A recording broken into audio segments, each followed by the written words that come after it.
যেদিন প্রধান উপদেষ্টা বললেন আওয়ামী লীগের নিষিদ্ধের প্রশ্নে এই সরকারের কোনো ইচ্ছা নেই, অর্থাৎ আওয়ামী লীগকে নিষিদ্ধ করবার কোনো ইচ্ছা এই অন্তর্বর্তীকালীন সরকার নেই, এই বক্তব্য দেওয়া মানে এই সরকারের প্রত্যেকটা স্টেক হোল্ডারের একই বক্তব্য। আজকে তারা এই বিপ্লবের স্পিরিটকে কতটুকু ধারণ করেন তা ইতিমধ্যে জনগণের সামনে পরিষ্কার।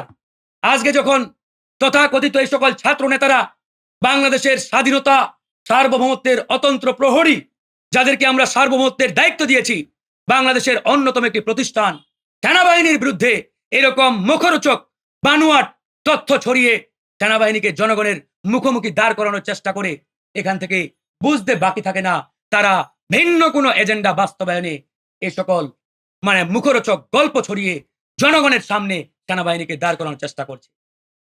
প্রথমে তারা স্পষ্ট করে উল্লেখ করলো সেনাবাহিনী নাকি তাদেরকে আমন্ত্রণ জানিয়েছিলেন, কোথায়? ক্যান্টনমেন্টের বৈঠকে। আমরা সেদিনেই তাদের এই বক্তব্যে রহস্য এবং সন্দেহের গন্ধ পেয়েছিলাম। আমরা সেদিনেই গণ অধিকার পরিষদের পক্ষ থেকে বলেছিলাম আমাদের সুস্পষ্ট অবস্থান বাংলাদেশ সেনাবাহিনীর পক্ষে। এটা নিয়ে শোরগোল পড়ে গেল। বাংলাদেশের আম পাবলিক, যারা রাজনীতির ভিতরের অনেক কিছুই বুঝার চেষ্টা করেন না কিংবা বুঝার সুযোগ থাকে না, তারা বীর বাহাদুর, বীর স্যালুট বলে বাহবা দেওয়া লাগলেন, বাহবা দিলেন। আমাদেরও বাহবা দিতে কোনো আপত্তি ছিল না, যদি তারা সঠিক এবং সত্য নিউজ জনগণের সামনে হাজির করতেন, আমরাও স্যালুট দিতাম, বাহবা দিতাম।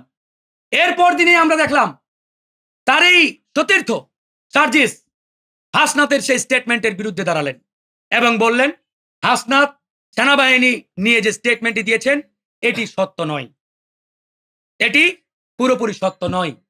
ঠিক তার কয়েক ঘন্টা পরে তাদের আরেক সতীর্থ জনাব হান্নান মাসুদ, তিনি একবারে পরিষ্কার করে স্টেটমেন্ট দিলেন হাসনাত এবং সার্জিস তাদের দুইজনের একজন মিথ্যা বলেছেন।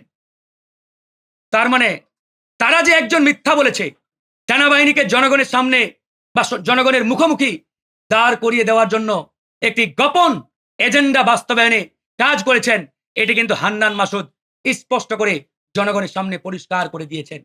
আমরা আজকে তাদেরকে প্রশ্ন করতে চাই, তারা যেদিন সেই ক্যান্টনমেন্টের বৈঠকে তাদের সউদ্যোগে গিয়েছিলেন, ইতিমধ্যে সেনাবাহিনী থেকে পরিষ্কার করা হয়েছে সেনাবাহিনীর উদ্যোগে কোনো মিটিং হয় নাই, বরং ওই দুজন ছাত্র নেতার আগ্রহের পরিপ্রেক্ষিতে তারাই ক্যান্টনমেন্টে গিয়েছিলেন, সেখানে সেনা প্রধান দেখা করেছেন।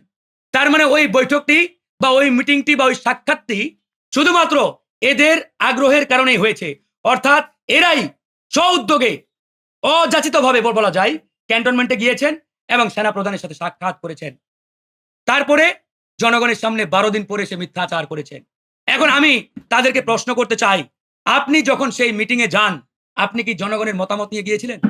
আপনারা তো দাবি করেন যে আপনারা জনগণের প্রতিনিধি, জনগণের সেবক, জনগণের ছাত্র নেতা, তাহলে আপনারা এরকম একটা গুরুত্বপূর্ণ মিটিং এ যাবেন, জনগণের মতামত দিবেন না যে আমরা ক্যান্টনমেন্টে যাচ্ছি, আপনারা কি বলেন, যাওয়া ঠিক হবে কিনা, ইত্যাদি ইত্যাদি। বলে নাই, ভালো কথা। মিটিং শেষ করে যখন বের হলেন, বের হওয়ার পরেও তারা জনগণের সামনে এই বিষয়টি পরিষ্কার করতে পারতেন যে আমরা ক্যান্টনমেন্টে গিয়েছিলাম, অমুক বিল্ডিং এ অমুক কর্মকর্তার সাথে বা অমুক অফিসারের সাথে মিটিং হয়েছে, এখানে আমাদেরকে এরকম রিফাইন্ড আওয়ামী লীগ বাংলাদেশে পুনর্জন্ম দেওয়ার জন্য আমাদেরকে চাপ দিচ্ছে, আমরা রাজি হই নাই, আপনারা জনগণ বলুন আমাদের কি করণীয়। তারা কিন্তু সেটা বলে নাই। কখন বললেন? 12 দিন পরে। এই 12 দিন পরে হাসনাত কেন পোস্ট দিয়েছিলেন বা জনগণের সামনে সেনাবাহিনীর এই বিষয়টি সামনে নিয়ে আসলেন, আপনারা হয়তো অনেকেই জানেন না, আমি আজকে পরিষ্কার করে দিচ্ছি।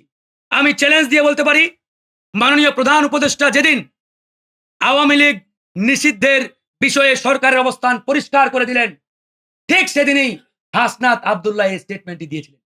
যদি প্রধান উপদেষ্টা আওয়ামী লীগের প্রশ্নে সরকারের অবস্থান পরিষ্কার না করতেন, হাসনাত আব্দুল্লাহ এই ঘটনা জনগণের সামনে আনতেন না। I can challenge.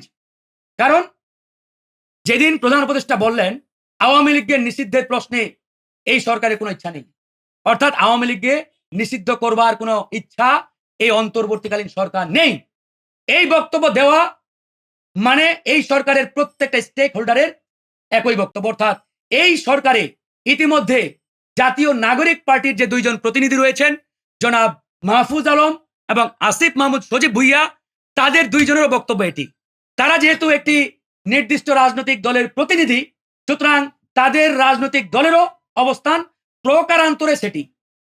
এই স্টেটমেন্টের পরেই জনগণের মধ্যে তীব্র একটা ক্ষোভের সঞ্চার হলো, সরকারের বিরুদ্ধে একটা ব্যাপক ক্ষোভ তৈরি হলো জনগণ এবং রাজনৈতিক দলগুলোর মধ্যে।